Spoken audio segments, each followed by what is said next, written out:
President-elect Trump wraps his thank you tour today, holding his final rally in Alabama. This as his incoming administration prepares to take over in just a little over a month. Let's get right to all the latest transition news with my political panel tonight, GOPAC Chairman and Republican strategist David Avella, and the Communications Director at Democracy for America, Neil Soroka. All right, good evening, gentlemen. A lot of talk right now about Russia, and I don't want to spend a lot of time on it, but I'm going to ask you this, Neil.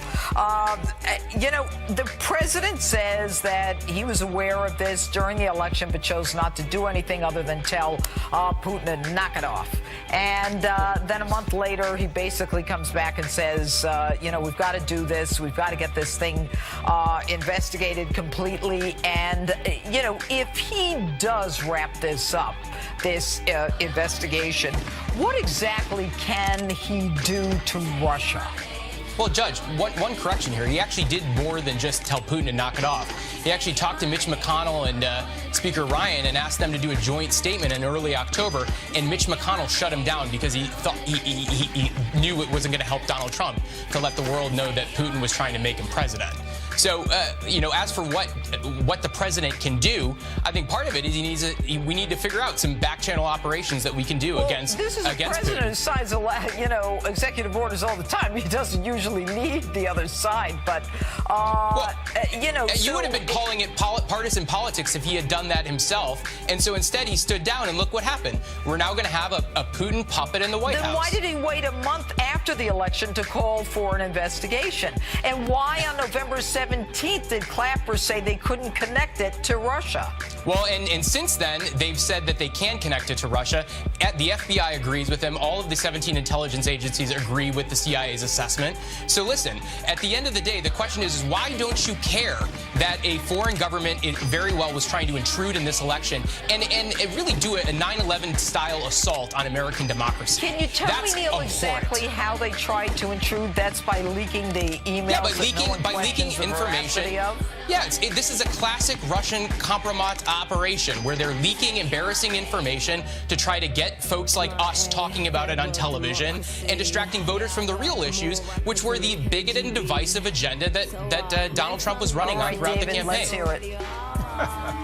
You know, the Democrats are finally talking about it could be a national security issue, though their main talking point is still that Russia tried to influence our elections, which first it was Jim Comey, then it was the Electoral College, now it's Russia. I mean, next week, Judge, it's going to be the Mercury retrograde of September that caused Hillary Clinton to lose the election a couple days ago. I mean, it's going to be a new excuse as to why Hillary Clinton lost, and, you know, it's their therapy to get through, and they should do that. Now, is Russia potentially hacking the U.S. a national security threat? Yes. And should we be looking into it? Yes, we should be looking to it. Is it the reason Hillary Clinton lost? No.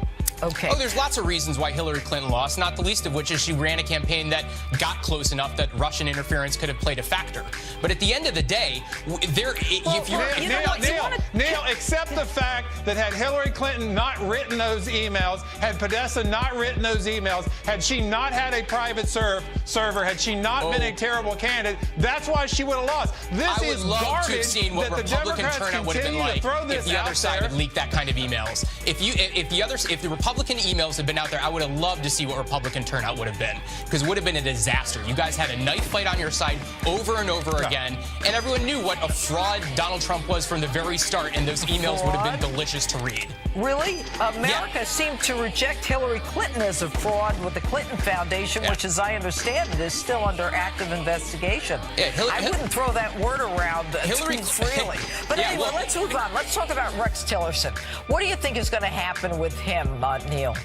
What do I think is going to happen with him? I mean, listen, this goes back to the Russian emails. This is a guy who's close to Putin. This is a God's gift to Russia, basically, to have Rex Tillerson in there. This is someone who is very close to Putin, and we'd expect him to be the similar sort of, do the same sort of appeasement that Donald Trump has done over the course of his campaign. David? Yeah, you know, it was my understanding that our top diplomat was supposed to be able to make allies with foreign nations was supposed to be able to represent America's view to foreign nations and was supposed to get the best deal possible. All the things Rex Tillerson has done.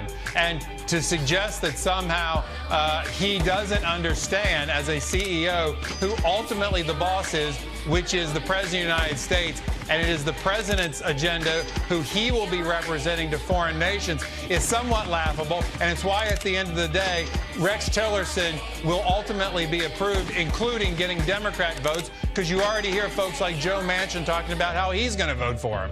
Listen, Rex Tillerson has made a career glad-handing tyrants and ignoring... Glad-handing tyrants? That's what he's done. Obama, That's how he's made billions of dollars for ExxonMobil. $150 billion. Well, we'll see how he comports himself in office, if he's actually going to stand up for human rights when he's looked the other way over and over again in his career, and when he's directly ignored State Department requirements in international trade. That's the kind of person that we're judging. It is over and over again ignored. It is laughable after the last 7 years to hear a Democrat talk about... Scott.